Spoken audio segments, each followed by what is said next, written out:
Porque secularização, como se fosse uma cultura, um espírito, que não é outra coisa senão marginalização de Deus, a exclusão de Deus na vida cotidiana das pessoas. Tirar Deus do dia a dia, tirar Deus das tarefas, das atividades, onde não exista palavra, presença, manifestação, intervenção de Deus em nenhuma área, em nenhum setor da vida. Aquele trabalho seu está secularizado, aquela profissão está secularizada. O que a gente está querendo dizer quando fala vida sagrada e vida secular? Só nessa dicotomia já existe uma declaração nossa, ainda que inconsciente, em que está dizendo assim: sagrada é porque Deus está ali, e secular, onde é que Ele está? O que significa dizer que estão secularizados os espaços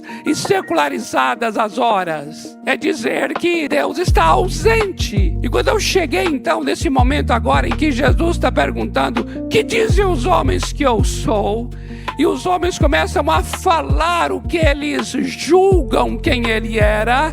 Eu comecei a entender. Aquele entendimento que eles estavam tendo era um entendimento meramente intelectual a respeito dele. Quando Jesus então volta-se para os discípulos e dizem: e vocês, quem dizem que eu sou?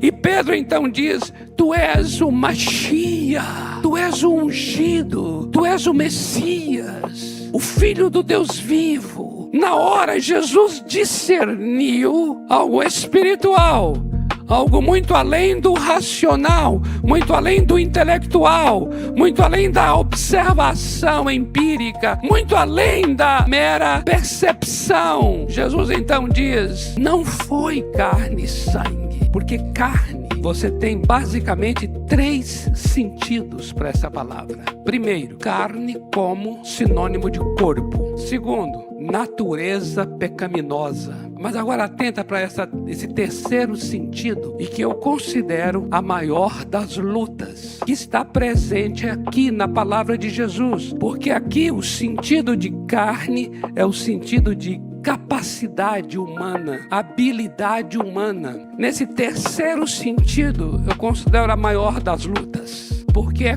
quando estas qualidades, é quando essas virtudes, é quando essas habilidades, é quando essa capacidade, é quando essa força torna-se objeto da minha confiança, como se dessas coisas viesse algo que pudesse se colocar no lugar de Deus. O nome disso é secularização. A secularização temos uma habilidade humana tão apurada que a presença de Deus é desnecessária. Temos uma capacidade tão excelente que o poder de Deus é inútil. A habilidade e a capacidade humana para substituir Deus. Qual é o espírito da coisa? Ter a ideia de que Deus é necessário quando eu estou precisando. Quando eu não mais preciso, Ele deixa de ser necessário. Ter a ideia de que a necessidade de Deus está ligada à minha incompetência. Quando eu me torno competente, não preciso mais dele. Ter a ideia de que habilidade, capacidade é sinônimo de independência. Isso significa confiar na carne. Essa era a minha maior luta. E essa é a maior luta nas Escrituras. No capítulo 11 de Gênesis, o que nós vemos? A Torre de Babel.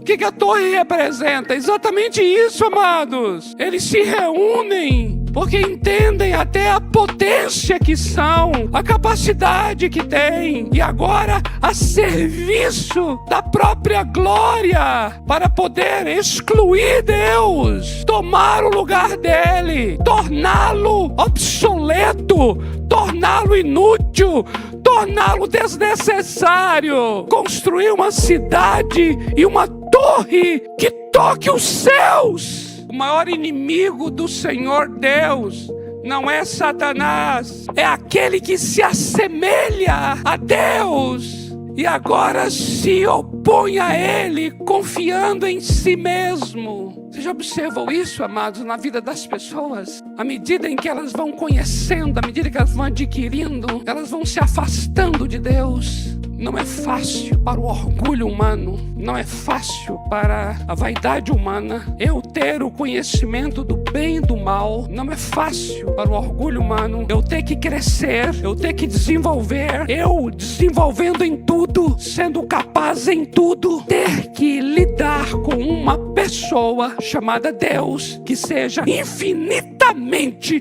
maior do que eu. É preciso que se tenha um coração quebrantado, é preciso que se tenha um coração humilde, é preciso que se tenha um coração contrito para crescer e continuar submisso a Deus. Porque o grande mal da secularização é quando a minha habilidade substitui o poder de Deus. Não há problema em levar a arca num carro novo. O problema é quando o carro novo está substituindo o modo de levar a arca no ombro dos levitas. A questão não é o que sou capaz de fazer.